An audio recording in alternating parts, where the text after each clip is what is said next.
এতিয়া য'ত আমি এতিয়া এই নামঘৰৰ কথা পাতি আছোঁ, 38 লাখ মানুহৰ অৰুণোদয়ৰ কথা পাতি আছোঁ, এই মুহূৰ্তত আপোনালোকৰ চকুৰ আগতে মুখ্যমন্ত্ৰী সাহায্য পুঁজিৰ পৰা মই এইমাত্ৰ কেঞ্চাৰ ৰোগীসকলক অৰ্থ সাহায্য আগবঢ়াইছোঁ। আজি বাগানৰ 200খন আদৰ্শ বিদ্যালয় আছে, 200 বছৰৰ পিছত 3,33,000 চাহ বাগিচাৰ লোকলৈ ম্যাদী পট্টা দিয়াৰ কাম আৰম্ভ কৰা হৈছে।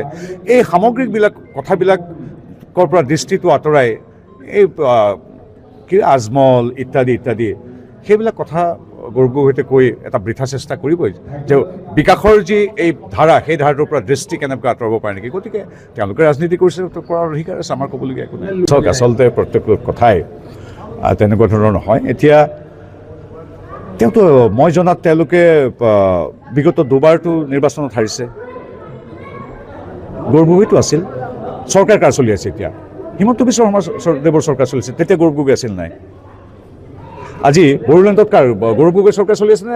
মই এতিয়া ক'ত আছোঁ? ঠেঙাল কছাৰী স্বায়ত্তশাসিত প্ৰকৃত আছোঁ, তাত কি গৌৰৱ গগৈ চৰকাৰ চলি আছে নেকি? মই এতিয়া আছোঁ ঠেঙাল কছাৰীত, তাত কি গৌৰৱ গগৈ চৰকাৰ চলি আছে নেকি? মিচিং অট'নমাছ কাউন্সিলৰ কালি সেই এলেকাটোত কালি মুখ্যমন্ত্ৰীয়ে আশীৰ্বাদ যাত্ৰা কৰিছিল, তাত কাৰ জনগোষ্ঠী তাত কাৰ আছে? তেওঁলোকেতো শূন্য আসন এইবিলাক ঠাইত।